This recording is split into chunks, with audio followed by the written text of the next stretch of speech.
and welcome to the Dad and Son's Trash Consultation Clinic. You ditch it, we pitch it. We're here to talk about garbage and its garbage-related things, since we are the #1 rated waste disposal discussion podcast this side of the Chattahoochee. Our hosts include the intrepid Liam Edwards. Chattahoochee. What the fuck is a Chattahoochee? Yes. And as well, we have the original, the formidable, the unpredictable, the biblical Matt Visual. How do you spell Chattahoochee? Chatahoochie. Oh, my Jesus Christ. How do you spell Matt? Mack. Mac. Is that what you said? Matt. Hello, Matt and Liam. How are you boys doing? Doing swell, thank you, George. How about you? I'm George. Here to talk to you guys and everyone about the stupid bullshit we've dealt with this week. What have I missed? I don't know if you've missed much, because I haven't played a whole lot of video games this week. I've just been watching like Werner Herzog documentaries and an anime called Ghost Stories. We'll get to it. Speaking of that, we should just dive straight into that one, because we got a lot of comments last week about me and Matt not hearing you say that you were watching an anime called Ghost Stories, and then all of a sudden everyone was like, "You dropped Boku no Hero Academia for this Ghost Stories thing." I'm assuming it's trash then. I mean, I don't know if I dropped it permanently so much as I just... George, watching 8 episodes of like a 55 episode, oh, like 60 episode now you might as well have series, dropped it. you just fucking drop that shit. Don't give me that. I mean, you know what James Bond says, never say never. When it comes down to you, George, you're never going to watch that shit again. It's gone. I consider that a challenge. The more you naysay, the more I want to watch it just to prove you wrong, not because I actually like do it. I'm so confident. I'm so confident that you won't watch it. See, the only time you would watch it, it would be like 5 years from now.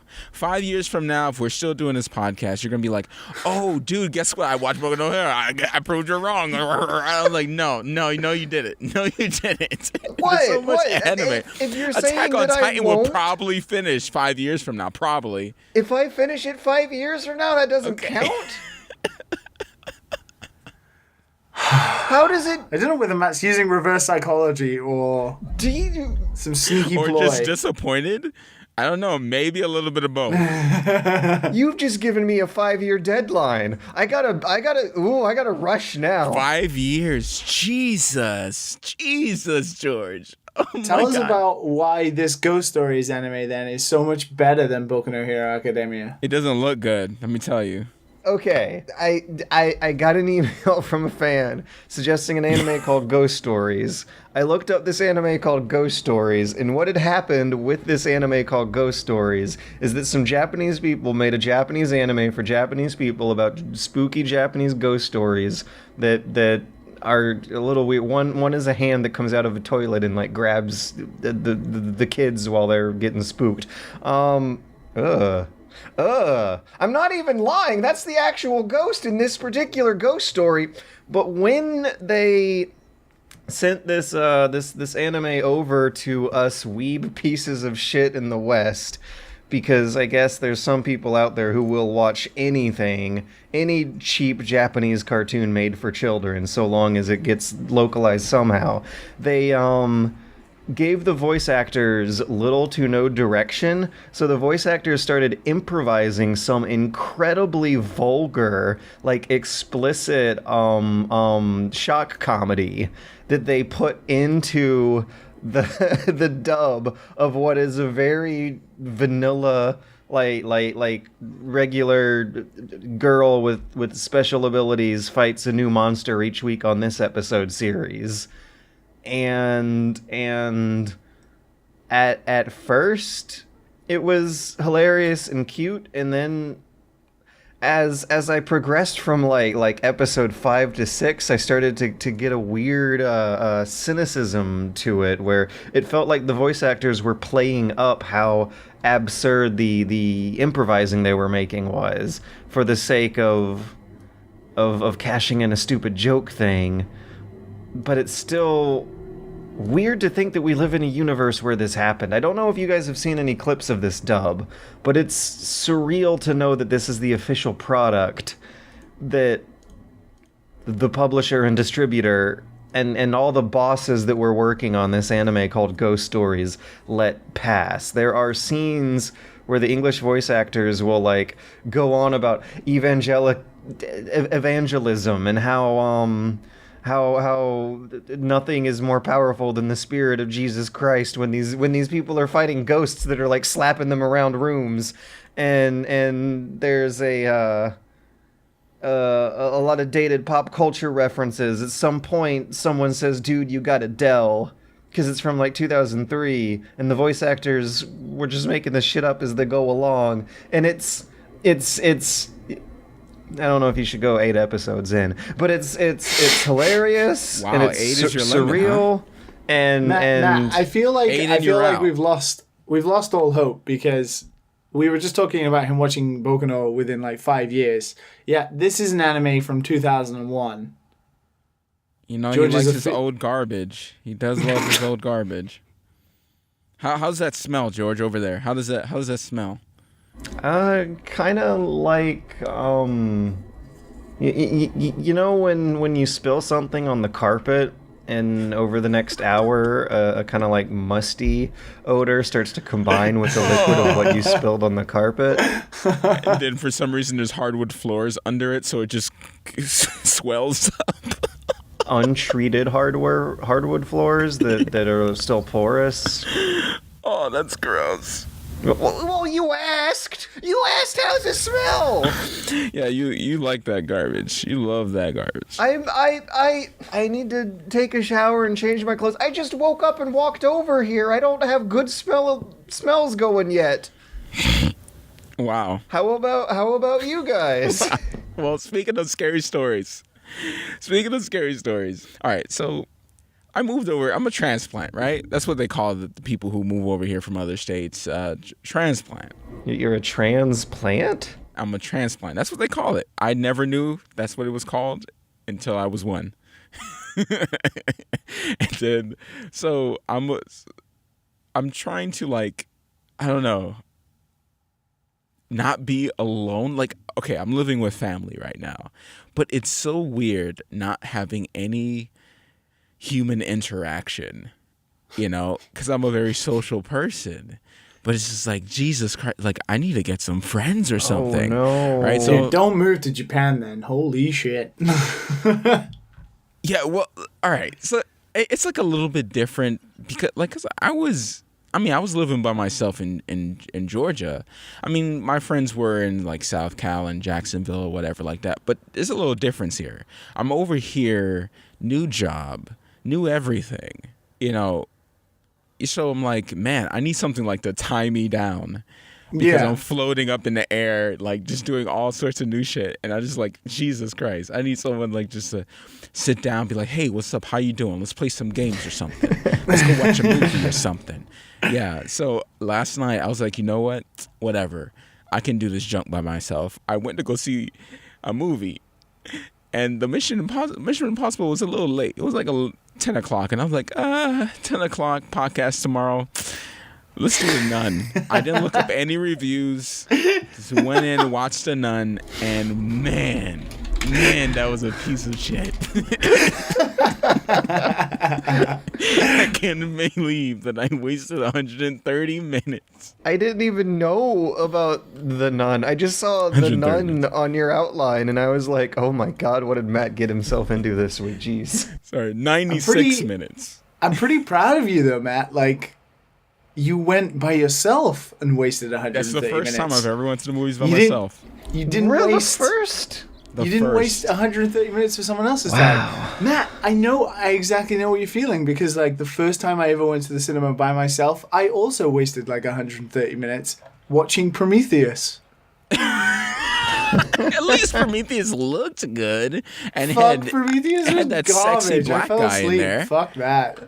It had that sexy black guy. Idris Elba? Oh, my God. That's true. Man, I want a tall glass of him. You know what I'm saying? Is the nun not sexy? Is the aforementioned nun? No, the nuns are all the women are wearing clothes. It's not that type of scary movie. So Okay. Is there, what's the monster in the nun? Is it about a nun who eats people? It's literally it's like watching someone walk through a haunted house. That's basically what this like story was like watching. Like So you watch somebody someone would else come get out, spooked? creep you out, spook you out, ooh, and then they'll walk away, and you won't get hurt.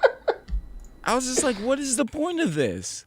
What is the point of this? You're like brushing, past with demons, and they're just letting you go? No. As soon as they catch you, you should be gone. You should be dead.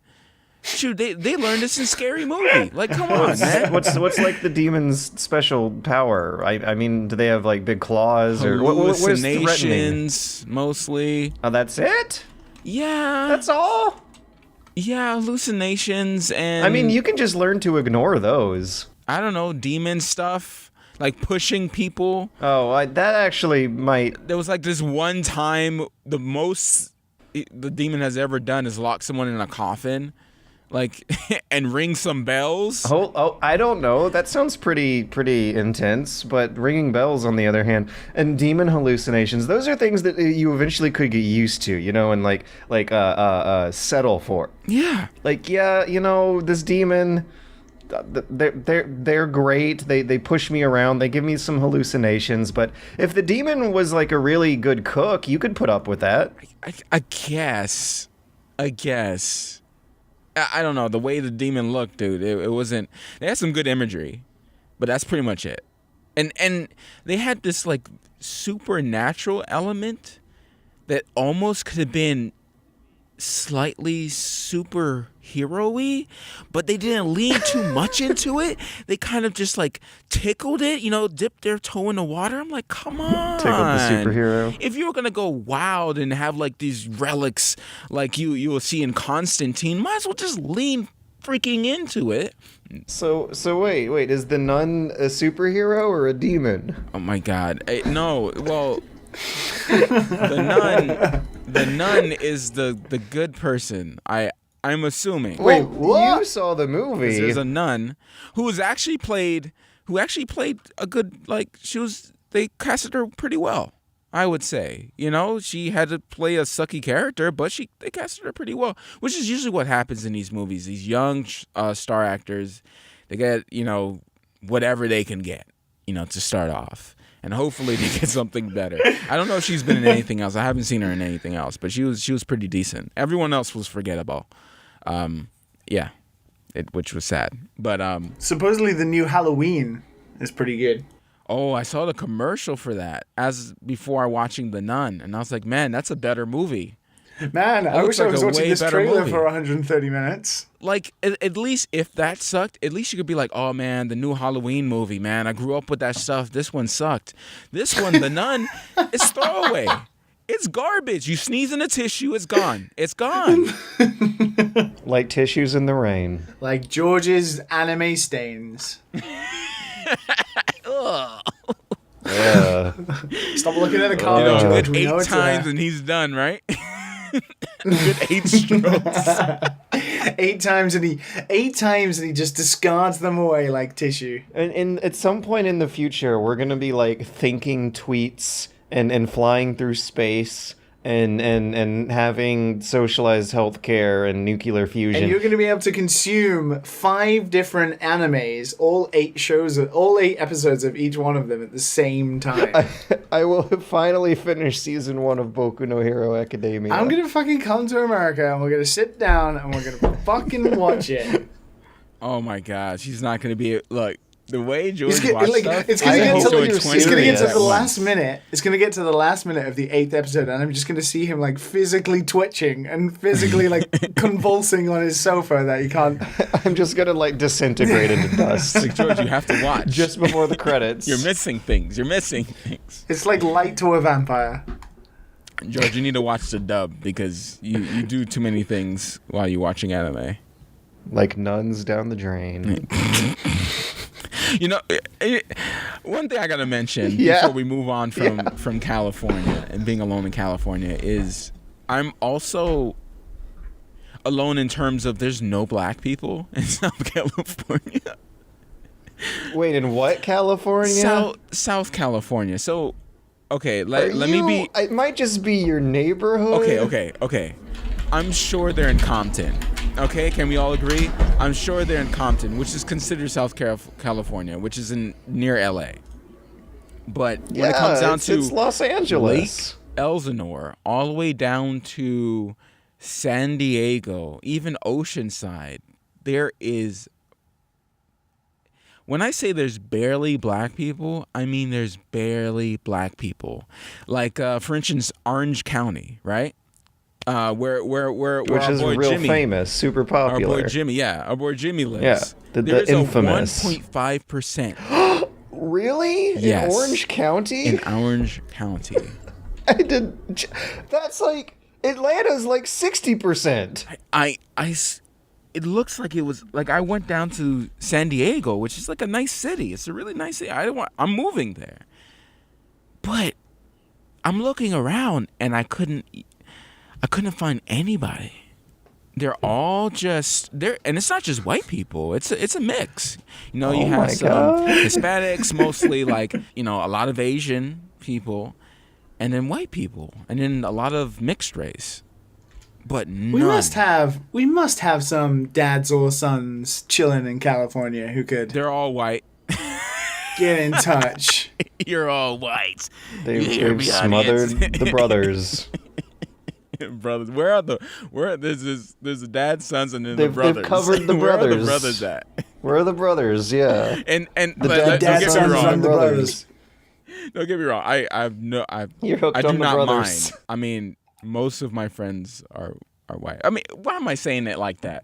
Why am I saying like, oh, I have a black friend? That means I'm not racist. Liam's British. No, it's just weird to me to think that they're like. I feel like if I move there, I will be trapped or something. Like, if there's a reason why there's no black people, right? Maybe you'll find out. It's not like a cult thing going on there, and they're like, I don't want a story of me escaping some like basement in San Diego. Oh, dude, yeah, I don't want no get out situation for you. It's definitely gonna be a get out situation happening I here. can't believe that black people are a 1.7% minority in Orange fucking which to me, and look it up. I did. I'm looking at the Wikipedia page now. Yeah. Out of 3 million people in the big residential suburb of like America's second major city. Wow. Because I had to Google it up because it's that bad. It's that You bad. know, And that's kinda like Atlanta. You could kind of tell because it's a lot. Yeah, Atlanta's way different. You could kind of tell. Well, Atlanta, you once you go like north up to Buckhead and Canton, the spectrum changes dramatically. Yeah. And like even Atlanta, like there's a mix in the heart of Atlanta. Too. Absolutely. Like you'll see, you turn around and there's somebody there. When I go to San Diego, there could be a chance that I never see a black person. That is pretty bad. That's pretty bad. That's pretty Even bad. I see but black no one people treats me in bad. Japan. No one treats me bad. Everyone smiles. So I assume that there isn't racism. I assume online people say people are racist, but I haven't dealt with anything. And the closest thing I've ever dealt with was when I went to a super bougie vegan place, and these people look like they're from LA. No hair out of place, nothing. They're supermodels working at a restaurant. I mean, perfect boys. Like they looked like angels. They looked like angels. Like Maybe they were dad and son listeners. no, absolutely not. Come on. Absolutely not. Not these guys specifically, because my gosh, they assumed so much. They assumed a big tip. They assumed like a certain level of service. Like you could not get up out of your seat and ask for help. you know, from a different server. You're like, oh, can I get some napkins? No. Like, I swear, like, I was like, oh, can I get some napkins? People will look into my eyes and turn away. I was like, oh my God, this is so different from freaking Atlanta and Miami. So different. I was just like, geez. Maybe it's just this place. I mean, I haven't been to many sit-down places. I've been to a lot of, like, kind of mom and pop, you know, order at the stand type places. But yeah, man, it's strange in California, man. It's gonna be interesting getting used to that. Of course, I'm reserve judgment until I've lived here for like a year or something and see how it goes. But yeah, it's super strange. Anyone who lives in California, please school me. I would love to be schooled. Tell me the places I should go and maybe the places to avoid. So I don't have a get out situation. But yeah. Well, speaking of American cities and black people. Yes, let's see the segue, please. I've been in New York all week. Wait, what? Inside of it? I've been in New York in a game. Oh, that's totally... Yeah, no. God, I was like, why didn't you say anything? Of course I'd fucking say something if I was in America. God damn it, of course. It just kind of reminds me of, like, my dad when he got his Windows 95 computer and put in a demo disc that had pictures of various vacation destinations. He, like, walked over to my mom and said, guess where me and George went today? We went to Australia. And it was, like, a little cartoon picture on the computer. Anyway, classic dad and continue, sons. Liam, about how you totally went to New York in a video game. I totally went to New York, and I don't know very much about New York, but I would say the New York I went to was pretty realistic. They got good pizza. Oh my God! Did they have good pizza? I don't know. There's pizza places in it. Can you make a pizza delivery? No, but I found a Pizza Hut. Can you flip the pizza? From when I Make a was a pizza delivery. delivery? Were there any pizza missions whatsoever? Not that I found so far. I found a Pizza Hut, though, I Matt. completely forgot about that Spider-Man pizza video until just now. And it's the best thing in the world, and if anyone hasn't seen it, they should right now. Just like, go on YouTube and search for Peter, you're ruining pizza, and you will find what you're looking for. Oh my gosh! yeah. No pizzas? Jesus Christ! What a fail! What a Aside from fail. the negative pizzas, because, you know, pizza is the greatest thing. It is. I've been playing Spider-Man. Spider-Mons. Yay! That game looks so freaking good. It's really good. Is it?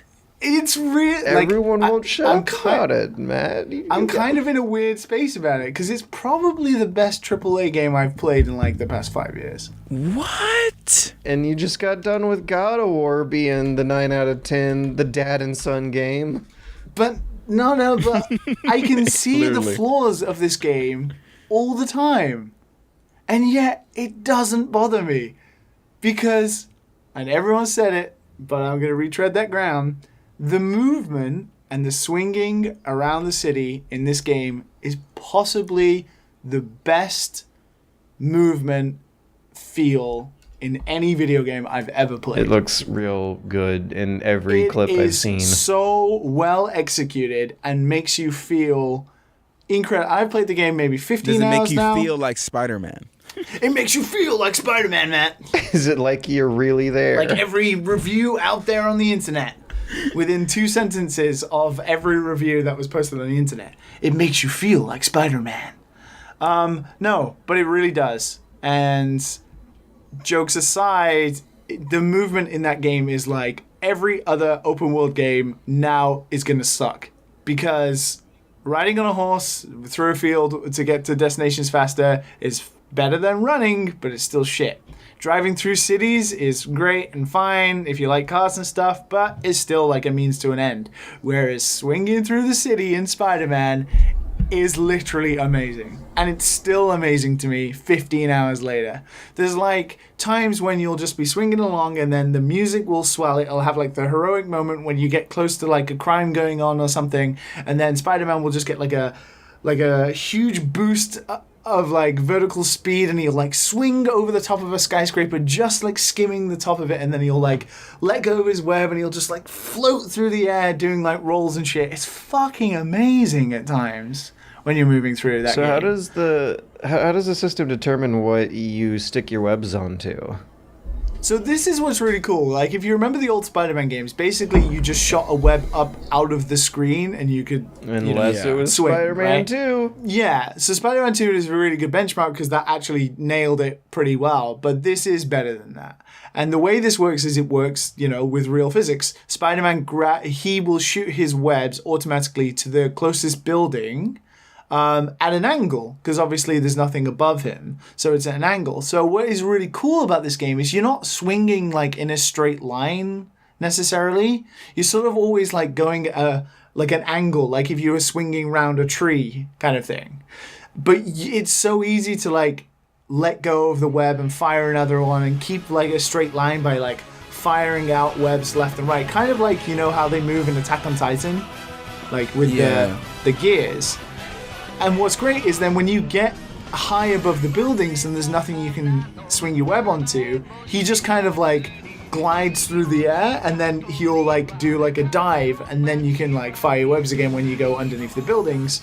Or you can do we missed a joke to tease a time to tease George about not watching Attack on Titan. That's true. I'm gonna go ahead and insert that here. Go ahead and continue, George. Timestamp that, and emphasis on Attack on Titan joke. There we go. It's beep boop information beep inputted. Boop. Wonder if that will make it in the edit. Fuhrer George won't let it in. I guess we'll have to find out at the end of the week when this episode's uploaded what I'll do to that.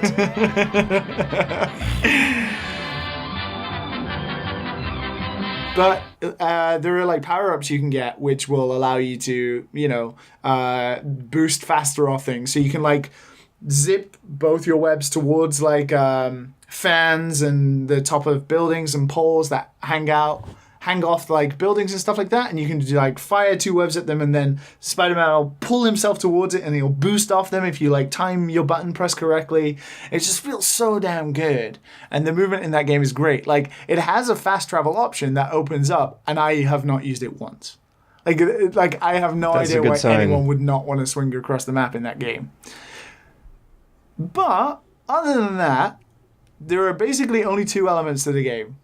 All of the collectible stuff, like, because it's an open world game and the map is fucking absolutely littered like it's a Far Cry game or an Assassin's Creed game with things to collect and things to take pictures of and things to quote, do. And then the other is combat, going to places and then doing the combat. There's not really much else apart from like forced stealth sections where you play as MJ or other characters, which are pretty trash and like easily the worst parts of the game. But when it comes to like the collectible things, this is the really weird thing, because you can see the flaws of this game like immediately. The whole map is littered with shit to collect and stuff to do that isn't that interesting. It's the same as like picking Riddler trophies up in Batman. Like, you do that with Spider-Man's backpacks. You pick up his backpacks that are placed around the city.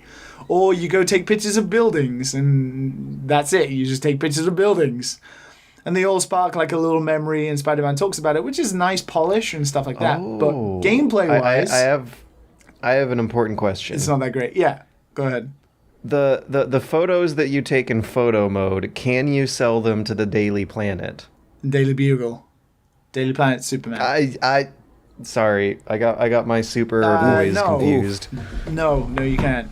Terrible. Oh, but terrible. As a quick aside, speaking of photos, photo mode in this game, as everyone who knows who has Twitter, because everyone's fucking spammed the shit out of it, is actually incredible. It's fantastic, and that is a lot of time to waste. But besides from that, you have all these collectible things. And like in any Assassin's Creed game or any Far Cry game, it's just boring. It's tedious work that fills out the map and bumps the hours of gameplay superfluously for no good reason. It's just boring game design. And in Spider-Man, it kind of is as well. And I won't say it's better. Like, the stuff you do, like collecting stuff, is just the same as any other game. Same as getting the Riddler trophies in Batman, or the same as Assassin's Creed and going to points on the map and like doing stuff. You have the towers in Spider-Man that are basically just the same thing that you do in Breath of the Wild or Assassin's Creed, where you go to a tower, you press a button, and then it opens up the map, and you can see more collectibles. But you swing to the collectibles, and that's what makes it all the more fun. That makes the difference. It literally does. Like, it doesn't matter. Like, it's a means to an end, and the swinging is just the fun part of the game. So when you're just swinging around the map, collecting all the collectibles, making the numbers on the little stat tracker go higher, it just feels good. Feels good, man. Which is why, like, open world games are gonna really have a tough sell doing the same sort of rote game design of like collectible stuff on the map when you don't have this kind of excellent movement behind it, this wonderful way of moving around the map. It's so easy to get distracted by crimes in this game and just quickly go down for like 30 seconds, help out the citizens of New York, and then swing away like you truly are Spider-Man. It's pretty great. And then that leads to the sort of other part of the game, which is like the story missions, which is pretty good because like although the story overall is pretty, whatever, very typical comic book story, the characters are really, really good. The performances by the people who play like Spider-Man, which is Yuri Lowenthal, who's a really nice chap. He is amazing as Spider-Man and Peter Parker. And the dynamic between like him and MJ and like him and Aunt May is all very, I don't want to say real, but very, very believable. And it is quite believable. Yeah, like as in like just believable conversations, not video game conversations. It's very normal, funny, believable conversations, which is really nice. I was watching another stream of the game, and an MJ rescue MJ mission showed up, and I was thinking about how like, for as memorable as Peter Parker's character and the villains have always been in whatever iterations of Spider-Man, including some like tertiary side characters like his boss at the newspaper, I don't think I've seen a like really memorable, well realized MJ. This is it. This game and any of the like movies like, like it's not that they turn MJ into a like memorable character. Yeah, she's a girl who screams. She's a huge part of this game. Like you play her at certain sections. I mean, they're the worst part of the game. Apart from the first time you play her when you're like in an art exhibit. Well, the worst part of the game. Well, now I'm not looking forward to it. No, but like they are the worst part of the game because it's 4 stealth sections. You have to creep around, taking photos or looking at stuff. Like, it's not great. Compared to playing a Spider-Man, which is the other main part of the game, it's not that great. Apart from the first part where you're like exploring like an exhibit of like artifacts and you can read about the artifacts and stuff, that's kind of interesting. But still, the other part is like MJ's communication with Spider-Man. Like, there's a lot of like radio talk between them. There's a lot of times where they meet up to discuss like what's happening in the city and stuff like that. And it's all really good conversations and really believable. MJ's performance is really good. And overall, it's quite just enjoyable to see them sort of bantering together. Like they used to be like a couple. Currently in the game, they're not. And kind of they're dealing with that and also with what's happening with the story. And they're still very friendly with each other and all this kind of stuff. It's good. I'm enjoying it. Oh, the overall story isn't, impressive and it's not going to change the world, but it's a means to an end to get all these nice little segments of performance from the characters, and it's got good character building, I think. And, it has like quite a lot of very familiar Spider-Man characters in it in kind of strange roles, like, Norman Osborn, whatever his name is the mayor. The Daily Planet. He's the mayor. And he's kind of weirdly good and bad at the same time. And, Dr. Ock is like Pete's boss. And he's like making research that will inevitably lead him to becoming to Dr. Octopus and stuff like that. So it's quite intriguing in that regard. Does it do an origin story? No. This is what's kind of good about this game is that it's like Pete's been Spider-Man for 8 years at this point. So what's really kind of fun about this is like when you pick up the backpacks and stuff like that, it's like memorable stuff or stuff that's made up to flesh into like him having a history. So he will just sort of like swing through the city talking to himself. He'll be like, oh, I remember the time I fought Winston Fisk at Christmas. And he'll talk about it and he'll be like, I got a broken rib and I nearly was shot this day. And it's just him sort of reliving his own little memories as he swings through the city. He's been doing the job for quite a while, so he's used to it and stuff. And he's quite confident as well. But they still go through the Doc Ock story. No, I don't know how far that goes yet because I haven't finished the game, but it's just kind of it's not hidden that the technology Pete is helping him build or helping him get funding for is like robotic prosthetics. So he's gonna make tentacles. he's gonna make like robotic arms, yeah. And then fly around the city causing Maybe, trouble. yeah. He has a bit of a beef with the old Oscorp chaps. They removed the puddle, so I probably won't play. Yeah, man, those puddles, man. All the puddles are gone. No, I'm joking. The game is fucking gorgeous. The puddle, is that a villain or? Oh my god. Oh wait, are you talking about the downgrade? Yeah, the puddle gate. Fucking. Oh my god, I didn't follow this stupidity thing because I was. Because it's stupid. Don't waste brain cells on it. I was too busy like forcing VR into shit. Okay, so yeah, since I haven't been following it, explain to me Puddlegate. There was a picture of the game with puddles. As you remember it. And then there was a picture of the same scene in the game with less puddles. So that's it, George. That means it's downgraded. No, that's what some people assumed. But then Digital Foundry did a performance check based on... All you had to do was describe to me, and I'm seething with rage. Yeah. This is like a Watch Dogs situation. Like Spider-Man really looked good during E3 and stuff, and then now it just looks like garbage. That's the thing is Digital Foundry did like a performance now. analysis of like the E3 demo compared to like the final game, and they found that the final game actually runs better and at a more stable frame rate and has more like fake news, bloom effects and stuff like that. Fake news. Goes to California and comes a conservative. Look at him. Look at him. I think this is like the most liberal place ever. Fucking fake news over there. There's like a bunch of hipsters, vegans. This is like my hometown, dude. But it's good. Speaking of the graphics, it looks beautiful. It's stunning. The game is great, and like as you will have seen from all the photo mode pictures that people are taking, it's a gorgeous game. And Spider-Man's suits all look really cool, and everything's pretty great. But the last thing I want to talk about in this game, because it's the other major part, is the combat. A lot of people compared the combat to the Batman games, which is like, no surprise, because it's the Batman games combat put into a Spider-Man game. But it has like a lot more gadgets that he can use. Like he has like all these different like variations of like his web. Like he has like electric web or web bombs or impact webs, and they all do like different things to enemies. And you have like a Red Dead Redemption type scroll wheel where you can quickly hold a button and then change to the web variation that you want to use.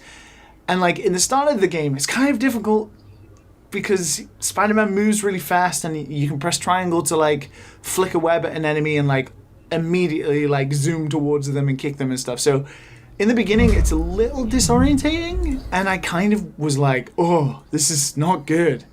This feels really weird. And Batman is definitely a lot more focused and you're able to pay attention a lot easier in that game. But then as you progress and you get better and better, like anything, you start being able to sort of take control a little more, and when Spidey's like zooming around all over the place, you know, it's because you're directing him to do so. And you'll have like the counter, like the Spidey Sense Tingle animation play, and you'll be able to like quickly dodge and react to that, and you'll flick to like the web variations that will do the most damage and stuff like that. And then once you sort of built up some skills and you've experimented a lot, that combat is really good. Really, really good. It feels... Do you press the counter button? That's the thing, is you press the counter... Over and over You again? do press the counter button a lot, but it's how you react after the counter button. Because Spider-Man doesn't counter an attack, he just dodges out the way. So so it's not just a win the game button. no. It's literally just Batman's. a I'm not going to get hit button. Okay, And you cool. get hit hard in this game. Like, you have to use something called focus to regain your health, and that the focus takes away from what the suit you're wearing's like ultimate power is. Like, every suit has like an ultimate power that once you built up enough focus, you can do certain stuff. So if you need to this recover is health, you can press complicated. down on the D-pad, kind of like in Bloodborne, and you can regain some health. Whereas in Bloodborne, you sacrifice your health for the bullets. Like, it kind of takes away from your ultimate bar to give you health. It's like a really good balance between the two, and you can get hit pretty hard. Like, there are a lot of like tough enemy variations from guys with rocket launchers that lock onto you. Dudes all have guns, unlike in Batman. Like, they have guns and they will fucking fire at you, no problems at all. There's like different enemies with shields that block you and you can't like dodge them or anything. They fire like elemental blasts at you. Like, there's a good heavy amount of like variation that makes the combat really challenging. So when you get good at it, it feels even better. Like, I almost want to say it's not quite as good as the swinging, because the swinging is probably like one of the game mechanics of the year, hands down. But the combat, once you get good at it and once it starts to like click with you, it's better than the Batman games. I want to see if this. I'm pretty sure this is doing well. The next one, I want to see some Venom. I want to see some Carnage. Oof. Yeah, dude. Like, I feel like I haven't finished the game yet. I haven't tied it all up, but I played like a good 10 to 15 hours of it, and like they've got Spider-Man characters from history coming constantly. So I imagine they're just gonna like make a Spider-Man 2 and like include all the other ones that they didn't include in this one, or they talked about briefly but never introduced and stuff. But this game is good. It's surprisingly good, and for like, Insomniac are a pretty like decent developer. They have always made like pretty, middle tier to good games. Like, I kind of like Sunset Overdrive, and that game felt great. But this game is like AAA polished. Sunset Overdrive. Like, this is like ultimate AAA polish. Like, this feels like out of Insomniac's comfort zone for something that they could like make. Like, it's almost bigger than them, I think.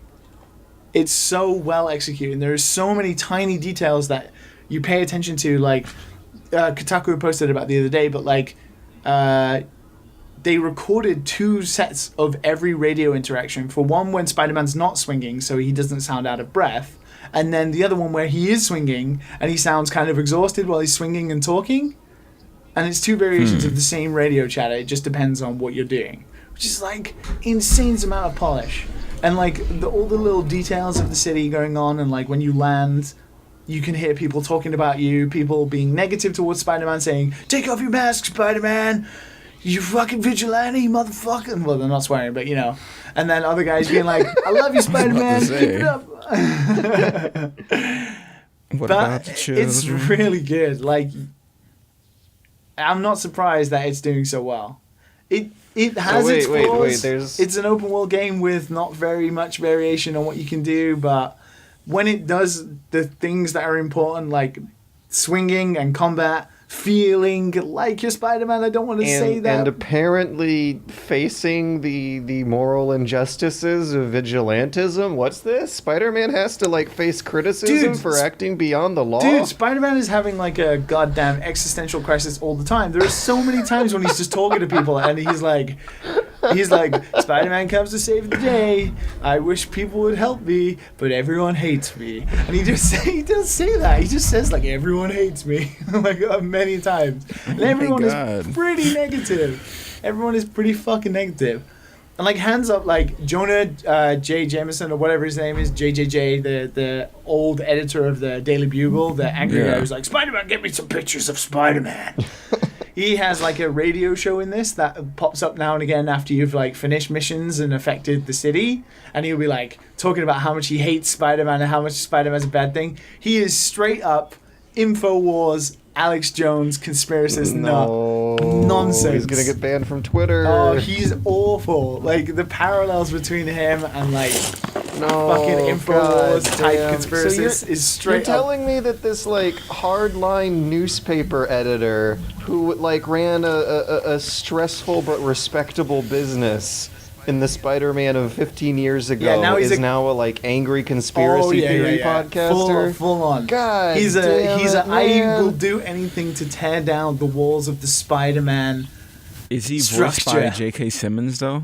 No, he's not, which would have been great. Okay. But he is straight up like Alex Jones conspiracy crazy. God damn, that makes me sad that the Daily Bugle got turned into Well, no, Schmin- That's what we wanna watch. he's not working at the Daily Bugle in the game anymore. Like MJ is working at the Daily Bugle. She's an investigative journalist now. Who slams their fist on the desk and says, "Spider-Man, get me photos of Spider-Man"? Well, I imagine it's Spider-Man because the only person taking pictures in that game is Spider-Man, and he's taking a fuck ton of them. This is different. What a weird world this Spider-Man has to live in. What a strange digitized future. It's changing all the spider rules. It is. But it's good, guys. Yeah, like, it's good. You can just sit down and it feels so comfortable to play. You know what? I'm tired of this PS4 stuff. Okay, you guys need to move on. Okay. You need to fucking get over whatever emotional anxiety you still have about getting robbed. Now. I'll knock on his door, see if he wants to, swap controllers. Come on, Matt. Play You're in Cali Spider-Man. now. You're safe. You're not gonna get robbed. I feel like I would get robbed here. What a like nice Matt, descriptive sentence. but No Matt, embellishment. But Matt, it's only white people. I stick out like a sore thumb. I go out for a run in the morning, and it's just like I'm the only black guy out here. Okay, hang on. I got an idea. I'm gonna get on Google and type in the worst Google search I think I ever have done. Where are the black people in Southern California? I did that same Google. They give you a list, and Compton is on Yeah. there. That's like number 2. Okay, Inglewood, we got LA. Compton, we got LA. I feel like it is asking for Gardenia, trouble. is that LA? Oakland, San Francisco. Okay. There's a lot of black All of people this is in above Spider-Man. Orange County. None There's a of lot this. of black Maybe I've people in just- None of this Spider-Man. stuff is like below Orange County, like San Diego I and think Oceanside. I've had a different understanding of Orange County this whole time. Is Orange County like supposed to be? Is it the Buckhead of LA? Is it where the White Flight landed? No, man, You're they're everywhere. just saying words to me at this point. Yeah, It's just literally just saying words. Yeah, I wanted to ask you, like, how does it feel to be like a white guy in Japan? It's got to be like kind of the same concept, dude. Like it's the same. I mean, like it it seems weird. Japanese people, they hate Americans too, right? We did some stuff to them in the back in the days. Dude, Right? So same I have kinda to deal with concept, what right? you guys have done. I get like everyone just assumes I'm American. if What you're about your accent? if you're not Japanese people don't know what accents are. Don't they have Wow, accents? you're Yeah, being they do. ignorant They right have now. Ben. You're being they have ignorant. Ben, and it's not accents. It's the way they say words differently. It's not so much the sound. It's There's- more about what you end sentences with, or the type of variations of the words that you say. So that's the dialects. Yeah, it's more about dialects. It's called Ben in Japanese, like Kansai Ben or Tokyo Ben or Okayama Ben. So, like, So it's less about like nande, naze. the accent you say the word with than it is the grammar you structure. Yeah, your kind of. Yeah. sentences with. I mean, you Huh. know, they have like the Tokyo people are more reserved, whereas like Kansai people are like Yeah, more yeah, 'cause screamy and angry. I've always heard that. I've always like, oh, you have a Tokyo dialect. Oh, you Yeah. have a Okinawa. So like pretty much dialect. like every time you learn Japanese from a textbook, it's like Tokyo. Mhm. Like And in my brain, I assume those were accents. Like, wow, that's weird to think about. That changes everything. Like I always knew for when I first moved here, like I always knew that the word for why in Japanese, like there are many ways to say it, but the main way is like naze. And like when I say naze to my girlfriend, she's like, ugh, it's fucking nande. And I'm like, oh, She she's says it like, just "Naze." like that. Yeah, she gets grossed out when I say Japanese. She's like, "Don't talk Japanese. You sound like you're from Tokyo." I'm just like, "Okay." So she talks perfect English then. Yes, she does. Fortunately. Thank God. I thought you were with a local or something. She is. Like, she's an English teacher though. So. Wait, a local learned English so Did she do the JET program? that she became an English teacher. No. She just is a high school master's degree earning English teacher. There's a lot of them in Japan. Like, there's a lot of people who speak fluent English. Some not so well. She's never been out of Japan? She has. She was in Australia for a while. Okay. Going back to what you were saying, I get it. It's weird because, like, I don't know if it's kind of the same feeling because this is more about language barrier than anything. It's kind of weird not being able to just, like, go outside and have, like, a normal-ass conversation. Yeah. Like, if you go to the store or you go somewhere. It's always, like, a weirdly awkward half conversation because it's like, well, I can't speak fluent Japanese and you can't really speak English, so it's like it's pointless at the end of the day sometimes, and it can be incredibly isolating. And for example, like when I'm on the trains or like buses, no matter how many times I've been on that train or bus, it's like people just stare at you. And especially if it's like a day when I've like got my tattoos out, and then it's even more so. And smile. Blow him a kiss, man. That would So? That would Are just you like never freak gonna them see out. them again? I think there would be like a national You think you'd show up on the inquiry. news if you waved and smiled I at don't know. Japanese There would people? be like a national inquiry. Oh my God! I'm telling you, there would be like a national Yeah, inquiry. that's what I remember. Some of them are very friendly too. Sexura. Yeah, usually the friendly ones are the ones who've been abroad. They want to speak English. Yeah, you're right. Yeah, you can tell they're the youngins. You know, they're not the old people who are like that. The old people like move out the way. They're either the young'uns or the kind of like crazy old uns. Yeah. So speaking of angry black people, Right, that's what we were talking about. Uh-huh. I played the new Siege update, and the newest operator is like, I think, my new favorite. They added some kind of like anti-terror police force from the UK, and one of them is a angry black woman who is like shiny and bald, and her portrait art is of her mouth like wide open, her eyebrows pointed firmly downwards, screaming with the fury of like 1,000 fighting Valkyries. She has an extendable riot shield, and when she's looking at a bad guy with her shield extended, she just starts like cursing at them. And the riot shield is bulletproof, so the bad guys can't shoot through it. It has a taser attached to it, so she can, like, tase people. It slows them down and causes extremely minor amounts of chip damage. And there are now scenes in Siege where you have this character who will be, like, looking at another player. The lady will just be like screaming at them, be like, "You fucking muppet! You fucking muppet! Get out of here!" And the other player just doesn't know what to do. Holy shit! It's like seeing this woman like discipline a dog or something. It's like, it's amazing. It's hilarious, and I also really. Well, wouldn't that, like, she's broadcast a your, defender, like, area with a shield, which location? changes everything. Because the attackers, if they do their job, they should know what objective the defenders are going to defend anyway. But since she has a bulletproof shield on her, she's like a walking piece of cover. She extends your defensive perimeter almost by like she can plug doorways. If a door breaks, you can just put her there and block it with the shield. There's a lot of really interesting strategies you can do with this lady, and they always look hilarious when you pull them off. And I know I've like not shut up about this game for 3 years, but it boggles my mind, especially now that we are 3 years into it, how much better it gets with every successive upgrade they've made. And the last couple patches had operators that were seemed a little light on ideas. They just like dropped down little proximity mines more or less that would annoy people. This is this feels like the first time in a while where they've gotten a character that they've added in that actually changes the dynamics and the flow of the game.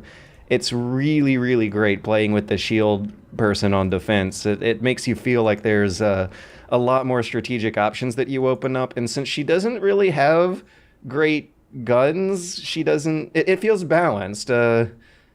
Siege is nowadays balanced in a way where everyone's gun is almost like inversely proportional to the quality of their gadget. So this lady with a bulletproof shield has a gun that does a real bad job of shooting bullets. And I really, though, it's the cursing that sells it for me. The cursing. That's my new favorite feature of Siege, is just like looking at other players and your character just screams curses at them automatically like a babbling brook. In a game where if you type like cursing, you get banned automatically. Seems kind of like the best decision. well, no. It's racial slurs, not cursing that gets you banned. I mean, I know that the line between the two is quite blurry, but for some, for racist people, maybe. You're not gonna get kicked from Siege for role playing as Clash, the new operator who Matt's just screams Matt's at gonna people. stop playing and he's gonna type in the chat, "Where the black people at?" And then it's gonna be like automatic ban. Where the black people at, man? You're not gonna get banned in Siege for saying black people. I'm pretty sure some racist people can use that if you don't get banned by saying black people. I hate these black people. That's why they need to be banned. Well, that's a bad thing to say anyway. Yeah, it is. No. These young kids. I thought you were gonna say like, I'm afraid to play a multiplayer game again. These young kids, man. I'm afraid to have a kid in this world right now. Oh yeah, tell me about it. I don't want them to become a Fortnite player. Wait. You said, I was thinking about like, overpopulation and global warming and then the cost of college and childbirth services, and you're saying Fortnite's the reason why. Yes, man. All these kids growing up, You're afraid of bringing a Fortnite fan into the world? Real dad and sons-ish. Okay, I'm gonna say something real daddish right now, but like you know how people used to tell us like, oh, you should go outside, stop playing those damn video games. Like, I'm starting to feel that now. Dude. Like for like these young kids, not for me. Oh, not for you. But for these young kids, like that don't know the world. They don't know the world. Let's be honest though. From my point of view, if you go outside and play in America, you're gonna die. No, you're not.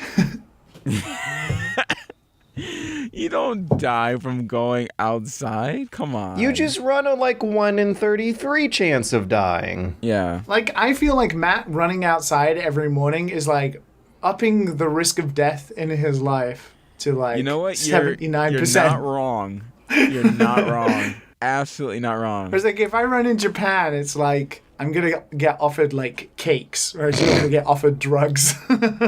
There's these stairs called Death of Stairs here in Lake Elsinore, and I do them. And one day I was like, man, because I never see anybody on the trail, but of course, white people.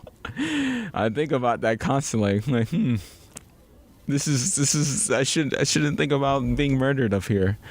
Like the fact that you have to run up some steps that are like maybe gonna be the scene of your murder. They're a little steep. They're a little steep. Old lady might just trip me on the way down. Break a couple hips. Yeah. So let's hopefully not. Is that George texting me telling me to stop being racist?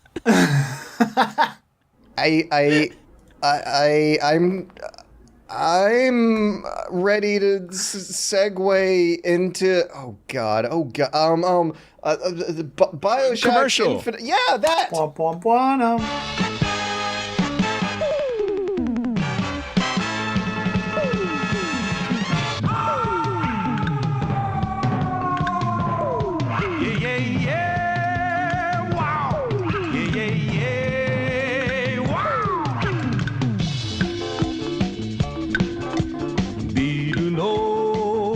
谷間の暗闇にキラリと光る光の目安らぎ捨ててすべてを捨てて悪を追って空かける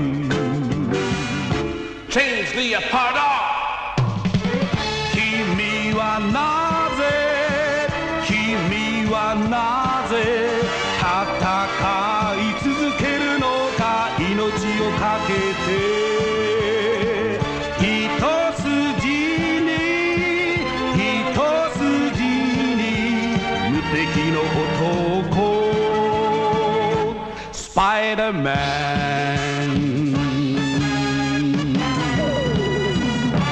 Spider-Man Come on, let's do this. Come on. Okay.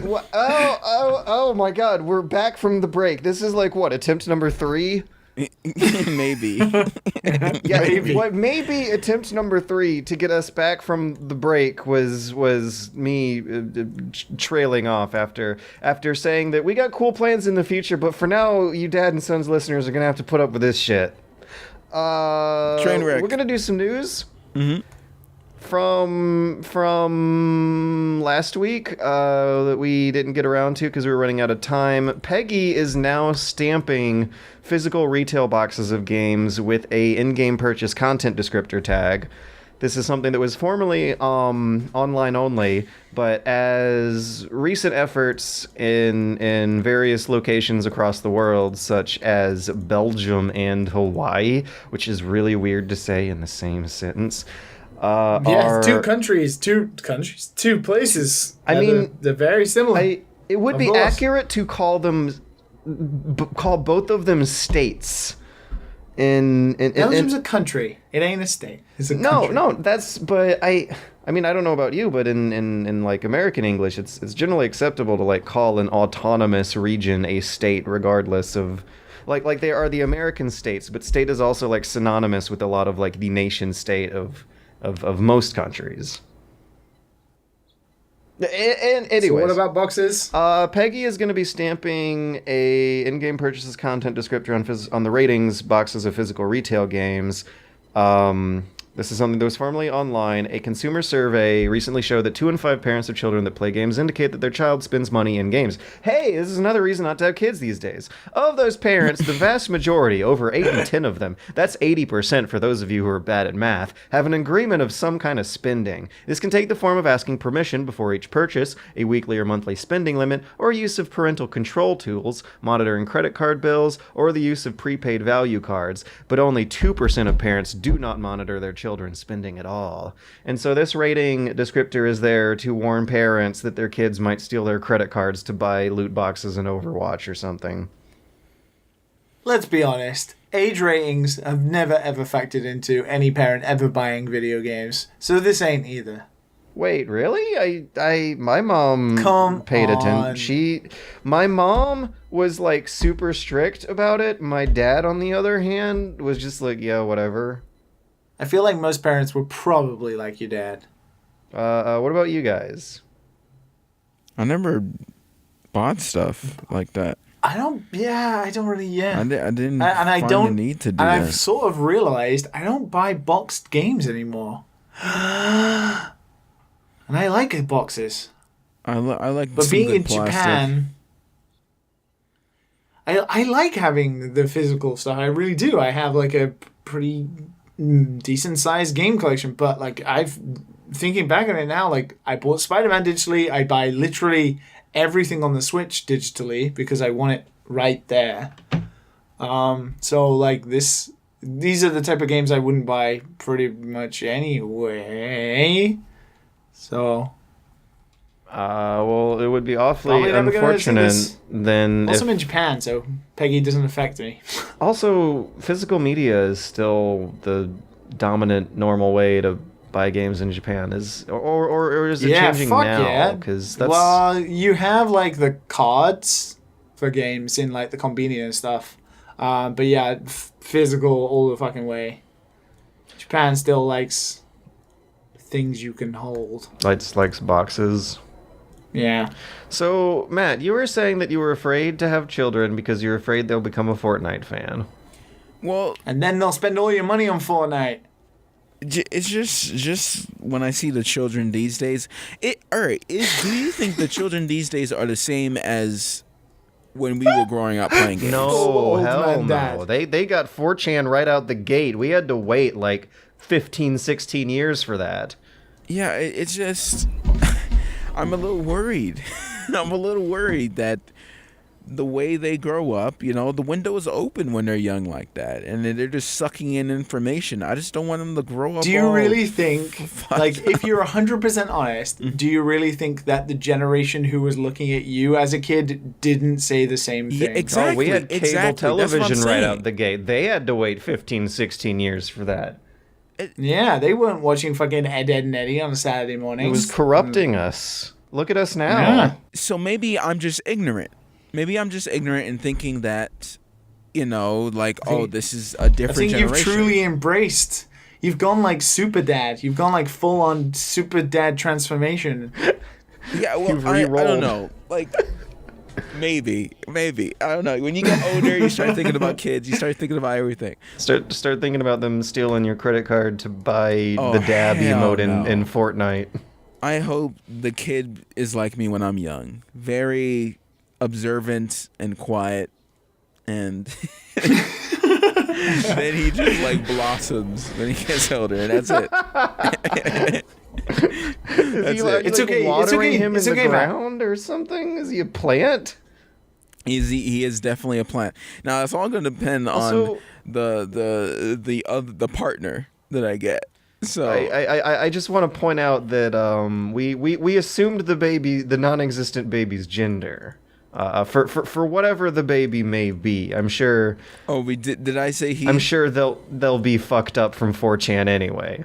Oh my God. Yeah, that's true. I mean, who browses 4chan these days anyway? Children? I heard certain positions that you can have sex in will give you a boy or girl. So Did you hear it from Cosmopolitan magazine?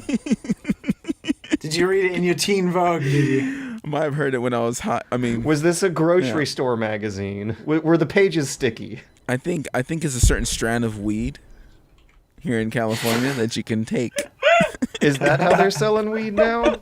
Oh, trust me, weed sells on its own, my friend. Guarantee that you'll have a girl. Just try this certain strand of weed. That's terrible. Let's smoke some of that AK-47. Let's smoke some of that sour diesel. Let's smoke some of that Cinderella. Some of that Star Wars. That Skywalker. One day I'm going to do the podcast high.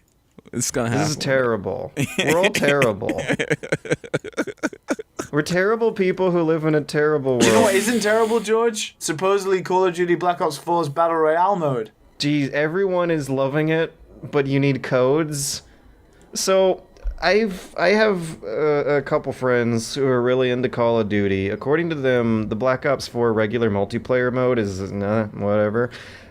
But the Battle Royale mode, the Blackout, which I believe is the nomenclature. Oh, don't do drugs, is- kids. Sorry, go ahead.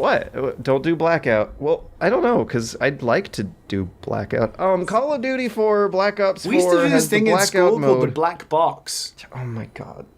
You know how No, in the Call- Black Box is amazing. You in school, speaking of dumb kids, you would push under the ribs of another student, Oh my as they're against the God. wall, and they would lose air to their lungs for a brief second, Holy and then black out crap. for 30 seconds. That's Yeah, something it's called like an Black Box. anime villain does. I remember Yeah, that. no, it was just dumb kids knocking each other out for fun. I remember that. That was so But yeah, weird yeah, to yeah, Call of see. Duty When was- the first yeah. time I saw that, I freaked out, man. Let me tell you. Yeah, me too. And when they fucking did it to me, I was like, that was fucking weird. Wow. Well, That was really weird. channeling childhood memories of bullying. Don't do drugs. Call of Duty now has a battle royale mode called Blackout. Okay, so it's got a compilation of all of the weapons from the Blackout series. There are some Black Ops series. There are some Black Ops zombies shambling around that drop novelty stuff like grappling hooks and zombie spawners. There's apparently if you look at video clips, you can see this quite instantly. The time to kill is longer than in your typical Call of Duty. That's the thing that's, I think, kind of always steered me away from Call of Duty, is how many fast, frequent, unexpected deaths you're going to get.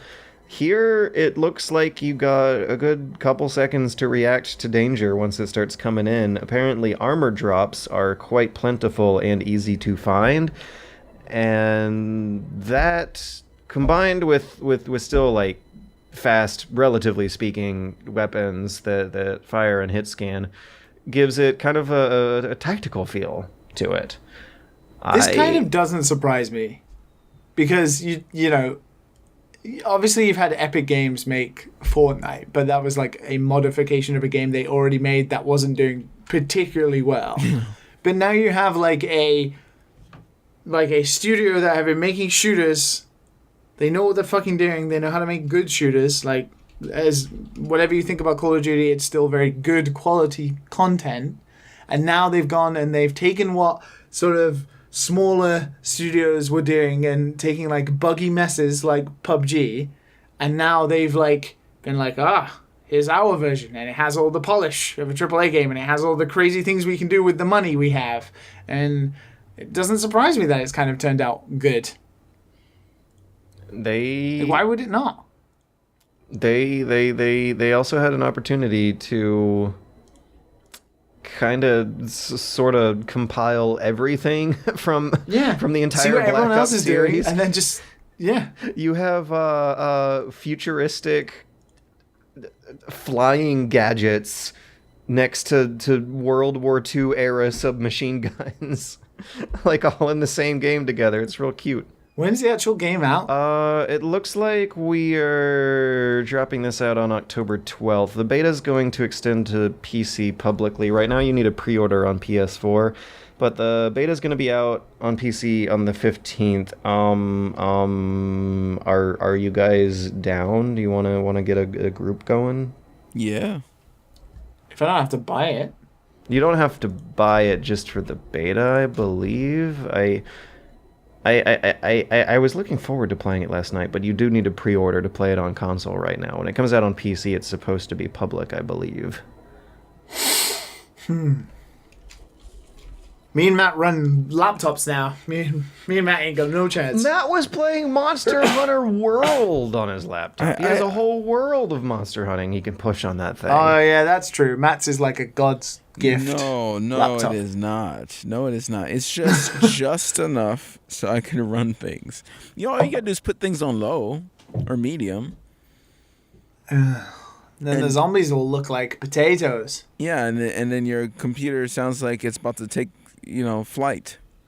It's just gonna start Mine already does that. Mine already rising does up that, off the running ground. Audacity to record this show. That's amazing. Here at the Dad and Sons podcast, we have the most professional of production values, which is why we have so many listeners every week who send in their questions. If you would like to send in your question, feel free to shoot us an email to dadandsonspodcast@gmail.com. We will read it on the air every other week between our audience interaction participatory game show segment called Dad Den right now.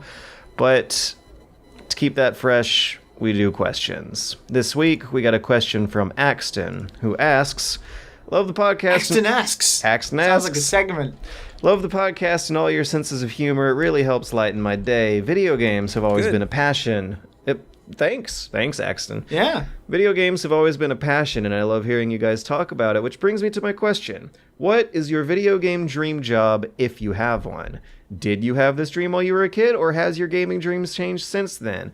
Are there any hurdles that make this difficult? Yes. Yeah. Everything's a hurdle.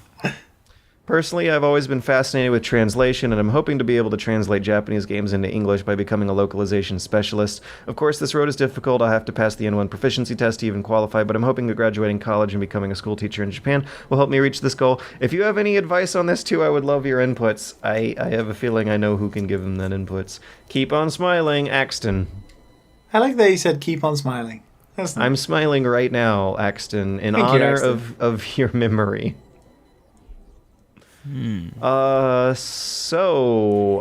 guess, Liam, do you have any advice for him? And the rest of us, do we have any dream jobs? This is kind of a weirdly personal question because this is something I've sort of battled with for a long time because I had what I assumed was my dream job.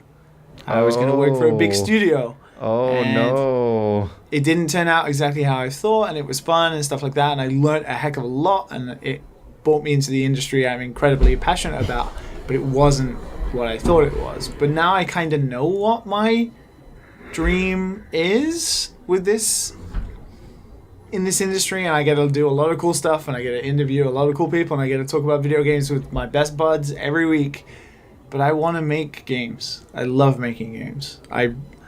I spend every day at least 4 or 5 hours outside of everything else I do making games. I love making games. I want to be able to be self-sufficient and make my own games with people I enjoy being creative with and doing stuff. And it's really like something I battled with for a long time because growing up, I did want to make games. I remember sending a game called Zombies. I made a design document with my brother and my dad. I remember it was just called Zombies, and we literally sent it to Nintendo of Europe, like in an envelope. Oh my god, that's adorable. This was like 1999, maybe, before that is so cute. I moved. Yeah, I remember it. It was like a big, thick document with all the pictures of all the different zombies and stuff like that, and it was literally just called Zombies. I remember the front cover of it, and I've always wanted to make games, but making games felt like it was fucking magic. You had to be a fucking magician. I didn't even know what an engine was until I basically started at Rockstar. I had no idea what a fucking engine was or what any of that shit was. And it just always seemed like something completely out of touch. And it wasn't really until I left Rockstar and I felt like my video game path had ended and I was doing something completely different, which was moving to Japan, that I was kind of like, oh, maybe I can get back into it. I found that I really do love making games. I love the process of making games, and being able to make my own means I get to be involved in every aspect of the process. And then I learned how to do stuff using GameMaker, using Unity and engines and stuff like that. And it's now everything I want to do. And I've made games recently, and I'm making a game right now that isn't announced and is in stages. But looks good. Various stages. And I'm hoping that I can make games and not have to do anything else. That's what I would dream about. And it's really personal because as I get older and the more I live in Japan and the more I progress through life, I feel like it's slipping away a little bit sometimes. Because life, as Matt will attest, gets too real sometimes. Yep, it does. Which means it means it's hard to focus on stuff like that. Even though 70% of my time and my life is dedicated to video games. It's still hard to chase those tiny dreams. You have to make a lot of sacrifices. And in regards to coming to Japan to translate games, yeah, getting N1 is a definite must. You have to have N1 and basically be better than N1, which is really difficult because N1 is like writing fucking scientific essays in Japanese. It's so hard. And I would say come to Japan, make sure you like it before you do all that. If you're interested in localizing games, take game scripts and localize them. Practice it. So many of my friends are localizers. You don't have to speak Japanese to be a localizer. You need to be able to be a writer because localizing isn't translating. They're two completely different things. Translating is done by companies that just direct translate them into the very standard language, and then a localizer takes that language and makes it more suitable for the target audience it's aiming for, which sometimes can cause trouble. But if you want to do that, take game scripts, localize them, translate them, practice them, have examples of stuff that you've done. Even if it's not for anything, just take scripts and translate them, and then people can see good examples of what you would do. Come to Japan, see how you like it, but don't come over here, get a job that's going to take up like 90% of your time, and then you can't practice or you can't study. Like, focus on studying Japanese and all that kind of stuff if you want to do it. Be passionate about the games industry. Follow people who are in localization, especially like people over here who work at like Capcom and 8-4 and Nintendo and stuff like that. And yeah. Well, mine's a little bit out there. I've always wanted to do like the directing of a video game. Oh. Like, yeah. Oh, yeah. Like, That sounds like the fun role. We got a real David Cage over here. Yeah, and just, I mean, I'm not naive. I know that's like, you got to really understand how a game is made and worked and budget and all that type of stuff. But I always wanted to actually help run it, make it from scratch, and actually know what's good. I feel like I would be able to know what is a good product that people would actually like, and be able to toss that out. Other than that, like, probably like making like the trailers and the movies within the game and stuff like that. That would be pretty cool. Like, people use Unreal Editor. Yeah, dude. Yeah, like the in-game universe advertisements and commercials and stuff. Yeah, I would be down with that. That would be awesome. Yeah, that stuff always looked like it would have been a lot of fun to write and voice, and like whoever makes the commercials in Grand Theft Auto probably has a lot of creative licenses. I don't know. Liam might know some shady underbelly to that side of those games. Share that kind of stuff is like, that's all. all around Laszlo. Laszlo does all that shit. And he's actually super good at that stuff. And So you collaborates want with like a lot Laszlo's of job? people. Yeah, Laszlo does all the radio stuff. And Wait, Laszlo's a real he's person? pretty damn. Yeah, he's a real person. He was a He's real called radio Laszlo. host before Rockstar He hired was a him, DJ, right? yeah. And then they made him like the actual character of himself in GTA 5, and he's like that weird, creepy TV host. I didn't know that he worked on the other radio stuff, though.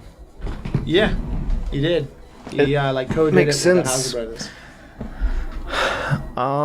So What about you, George? Considering like you live the dream. Yeah. He asks, what is your video game dream job if you have one? I guess I'm in the very, very fortunate case of being someone who kind of wanted to be a video game journalist when I was a kid, and then grew up to kind of sort of turn that into something. It's more like the dream now is altering the business model into something that makes a lot more sense. And into some kind of video game journalism that, first of all, obviously pays enough to live a comfy middle class income level. Second is to have something that like hits high standards. Sure, I wanted to make documentaries for a while, like video game documentaries. You still can do that. You gotta have a lot of time. You have to be dedicated. You can't just do that on their off time to make it good. You can't just do that on your off time, for sure. But yeah, go ahead, George. Yeah, no, I mean, Danny O'Dwyer is, I guess, both what you and I want to be when we grow up then. Yeah, pretty much. I'm sure Danny will love to hear that. Because dream video game job is writing about and studying and reporting on the people and the games who are involved in this a beautiful, funny, enjoyable, nerdy world of ours. The struggle, I guess, at this point is figuring out how to have quality and money and workflow and a streamlined lifestyle, a work-life balance, all at the same time, and it's a lot harder than I was expecting. I mean, okay, so first of all, I had a very, very hard time breaking into the system after college. I was basically given the advice of do the job for free before you get the job. I was applying to newspapers and websites everywhere, and the YouTube channel is what took off instead. I kind of, sort of, in a weird way, consider that a failure of the system I was expecting to train really hard and work into. And I feel like getting more of a more friendly, more welcoming ecosystem into video game writing and journalism is what my dream is now. Is like doing something to help make the job market better, basically. It's a respectable thing to do. It's a confusing one that I don't. Video game I feel industry like, is fucking hard to get into. I feel like I need an MBA at this point to like move on to the next level of that process, and I don't have it like fully crystallized in mind. I guess that's the sort of like weird ennui of doing the thing you wanted to do when you were a kid for a good 5 to 6 years and now wondering what's next, you know? I don't know if you know, but maybe you know. Yeah, I get it. I 100% get it. That's how I felt after Rockstar. It's weird, isn't it? Are we still on the first question? weird. Jesus Christ. Yeah, no, we should move on. We should move on. We're getting existential. We don't do that on Dad and Sons. We Keep got it Jack. light and hearty. Jack came in. He says, "Hi, Dads Keep on and Sons. This weekend for my 26th birthday, I'm getting a Nintendo Switch. Happy birthday. Happy birthday, Jack. Enjoy your Nintendo Switch. Happy birthday. Jack is excited. Oh, enjoy your insurance as well. If you live in America, get ready to pay hundreds, at least 800 a month at 26 and onwards. Rest of your life. 800 a month? 800. Oh, okay. That was really just confusing. one.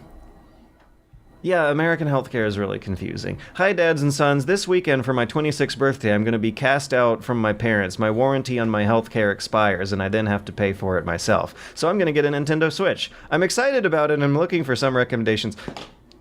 Disclaimer, I embellished a bit of that previous sentence. For context, I haven't really played games since I was 17 or 18 when I had a PSP. How did he end up listening to Dad and So you're Sons? 26. Maybe I've known people who don't play video games but are like incredibly absorbed in the memes and the media of How do you get of to gamers. here, though? Wow. So Jack is turning 26. They haven't played games since they were 17 or 18, so they have like a good decade to go through here. I'm a little jealous of Jack, actually, because going through this stuff for the first time years after the fact is always a blast. Yeah. Anyways, I've missed out on at least 2 generations of gaming. An exception to this is that I played through Hyperlight Drifter on my laptop after George's review. I like the idea of exploring some more of those kinds of indie titles, which I think the Switch is well set up for. If I remember correctly, George's review of Hyperlight Drifter wasn't exactly glowing. It was a little negative, but I don't know. Maybe I was just George being a doesn't know whiny good asshole. games. So, That's true. yeah. Yeah. What would you recommend? Don't worry, Matt. Hollow Knight is already on my list. Hollow Nice. Hollow Knight. Play Hollow Knight. Play that Play sucker. Iconoclasts. Or in the blind Don't play the forest. Into the Message. Breach. I mean, you can. There are so many good 2D indie world buildings. Yes. And also, there's like loads of ports of stuff that was in the generation that you missed. Hyperlight Drifter is probably going to be on the Switch sooner or later. It is. It's already out. Definitely do Stardew Valley. I would recommend the portability of that. Makes it an incredibly addictive beast that's hard to put down, and the game is cute and wholesome with interesting Wild. dark stories underneath. Breath of the Wild? You think you'd like Breath? Yeah, if he likes Hyperlight Drifter. I like the and- idea of exploring. Oh, that's exploring more indie Exploring. titles. Well, indie titles, yeah, I guess. But there's Breath of the Wild fucking is also tons. like it's got a little bit of heart. It has probably A the lot of heart. closest that AAA comes to having indie charm. Yeah. It's very beautiful to look at, and the world is very, very, very beautiful. Right. There's loads of right. games on the Switch. Yoko's Express thing, the like pinball platformer thing, that's really good. You've got like Dandara, Cave Story. If you haven't played Cave Story before, you can play Cave Story on the Switch. Yeah, that's pretty good. And yeah, there's loads of ports of stuff. You can play Saints Row the Third now. Or in the blind forest. Ori and the Blind Forest is on the that makes Xbox. sense. Wait, that's not the Switch. What are you talking about? Enter the gotta be. Gungeon. Wait, is Enter the Gungeon. Yeah. Enter the Gungeon's on Switch? Yeah. If Ori's Ori's like an Xbox exclusive, right? I thought it was on PC as well. Well, yeah, Microsoft. Yeah. You could always play Dead Cells. It has one of the best representations of video game combat that Philip Myuson ever saw in their Oh life. my god. Oh my god. Jesus. Get on with it. There you go. There's loads of games. Yep. You picked up a good Next console.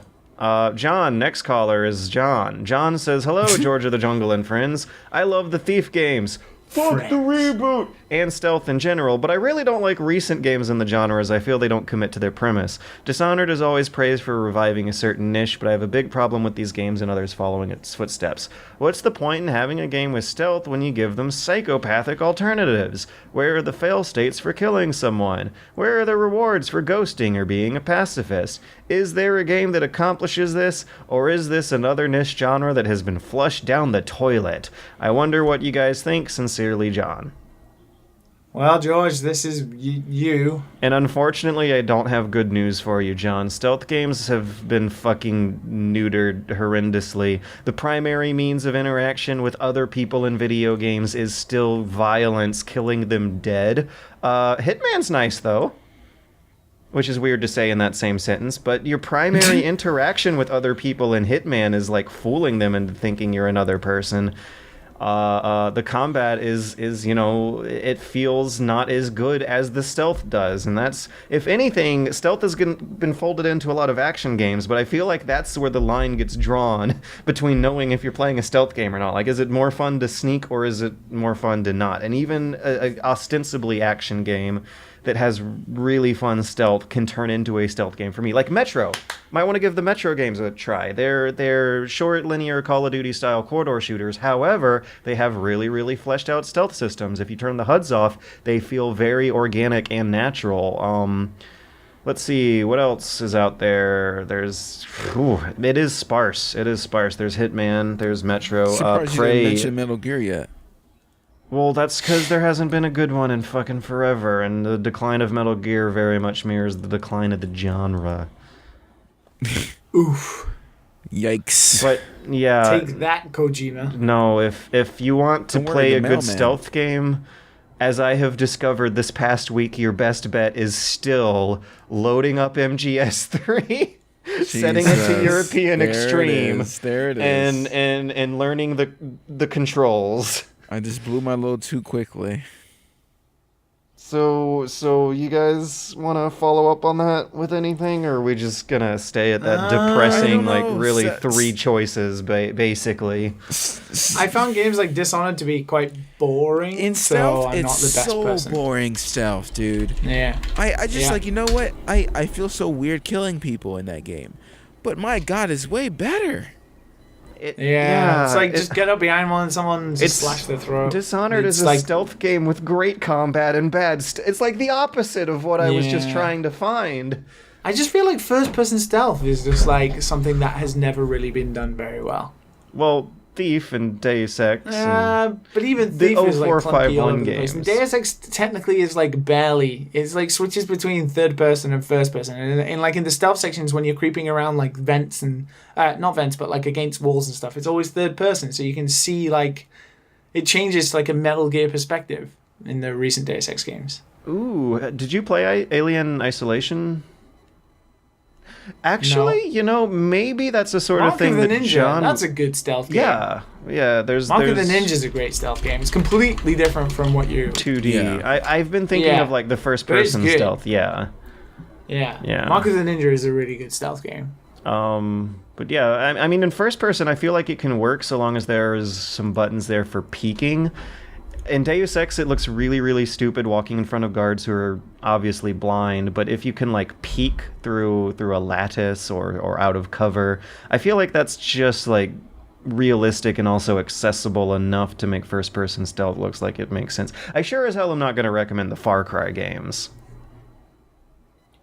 That's like balls to the wall mayhem. They got stealth systems in them, though, and they have entire upgrade trees for them, and it's just not Just play as Spider-Man. fun. You've got plenty of force stealth sections. No, play good stealth games, because John has asked for... Actually, speaking of, there are parts in Spider-Man where you totally can approach it in stealth as Spider-Man, and it's incredibly easy. Like, you just swing from beam to beam and no one sees you, and then you just like, if you put all your upgrades into like one skill tree, you can perch take down anyone immediately and not get spotted. You can play Spider-Man. There you go. Do you think John would like the new Wolfenstein games, or? No. Well, but you can play them. Yeah. Okay, No. don't get your hopes up, John. Don't spend a lot of money on them. But the two new Wolfenstein games do have stealth that's okay.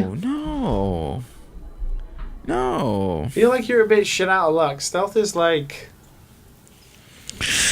It's getting Stealth more and progressing into away other from that. things, usually less satisfyingly than the It has to be dedicated stealth games. It has to be hybridly built into stuff now. He's gonna buy Wolfenstein and be very disappointed. Yeah, he's going to be angry at George, and we're going to have lost a listener because of you, George. Well, I feel like Hitman's kind of your only option, really. and Yeah. that's sad, isn't it? Yeah. Like, if you go to Google and type in best stealth games, let's see, 2004. Ooh, look at all those. Holy shit. All right, now get on Google and type in best stealth games 2017. Holy shit, yeah. yeah, MGS3, that's a much Deep Deadly short- Shadows, Hitman Contracts, Tom Clancy's Splinter Cell, The Chronicles of Riddick. They're pretty fucking good, actually. And if you type in 2017, the first one on the list is Sniper Elite 4. Wow. Shooting Hitler in the balls. If you type in 2016, the list is the same length. It generally gets bigger the lower the year is. Stealth games are not coming out. And even when they are, Google is calling Assassin's Creed stealth games, which Yeah, you can always play those wonderful stealth games. thematically you might be correct in some alien planet, but when they are in your hands, they do not play very stealthily. Yeah. Oh, 2011 looks like a bad year too. Well, there you go. Moral of 2018, we can give you lots of Switch recommendations, but stealth, we can't give you any. Yeah. What that nicely encapsulates the times, doesn't it? It does. If you Maybe you should make a stealth indie title, and we'll tie all this together. Maybe that could be your video game dream job. I don't think I'd make a very good stealth game. I do not have the patience. But Well. maybe it could be someone's dream out there. You know, there's all kinds of weird people on the internet. including us. Yeah. And with that, we end. If you think we answered your question well enough, you should go like us on iTunes. If you can even like us on iTunes, leave us a review. 5 Yeah, stars. review us on iTunes. Only We 5 actually stars. do have 5 stars. Tell us what you think of the wonton soup. Yeah. We And- actually do have 5 stars, surprisingly. So go do that. We haven't pimped ourselves out in forever. We should Enough. probably start doing that if we want this podcast to grow. So Yelp.com, search for Dad and Sons. I believe there's Yeah. a few of them out there. Let me do a Is Google there search really? real quick. Raising not. boys, how to Yeah. strengthen the father-son relationship. 7 things a son needs from his father from All Pro Dad. Oh my God, there's an Etsy store called Dad and Son. Is it ran by us? Unfortunately, no. It's also Dad and Son. There's not a plural one. It's our sister company. Here in the Dad and Sons, we're a pretty big company over here. Dad and Son Pressure Washers. Menlo Park, California. Come to all of us for your pressure washing Can needs. we get some T-shirts for Dad and Sons? Like I a bet. dad shirt and then a small kid shirt for the son. We're not very PG-13. Holy shit! So I don't We think have that would work. 61 5-star ratings on iTunes. Hell yeah. Wow. Yeah. That is surprising. Go to iTunes, rate us 5 stars, leave us reviews of our soup and our service. If you gonna rate us lower than 5 stars, then just stop listening. Just do it again. No. do it again. Just keep listening, but don't rate lower than 5 stars. Yeah, please don't. I have mouths to Now feed. that you told them, they're gonna go do it. This is the worst podcast I've ever listened to. And if you see it on Twitter, retweet it. And They if even you see edit us out in all the real racist life, stuff. tell us you love us. Talk to Matt more on Twitter. Matt needs to be on Twitter more. I'm gonna try a tweet a day. He needs Twitter friends and California tweet friends. anything at Matt. Just tweet at him. Oh God, no, please. Anything. Literally anything. A tweet a just day. say hi. A tweet a day will Just keep the anxiety the away. words literally anything. And then we'll know you reached this far. Oh God, no. Don't This do could be a this. survey. This is how we can check. Man, I've seen the numbers. We have a lot of viewers. Please, no. If I didn't stay up till 1:40 a.m. and I don't see one person tweet, quote, literally anything to Matt next week, I'm going to be severely disappointed. Oh well. If I'm not at the Tokyo Game Show next week and so- I don't see a tweet at Matt saying literally nothing, Matt, I'm I'm going sorry. to be... This I'm probably gonna- just I'm gonna gonna be be like one. I'm sorry. Just like one guy. Even and if- I'll be like, hey, what's up, man? Even How if, you doing? even if there's just one, I'm going to be proud. And I know who it'll be. It'll be fucking Nitro Rad. It'll be James.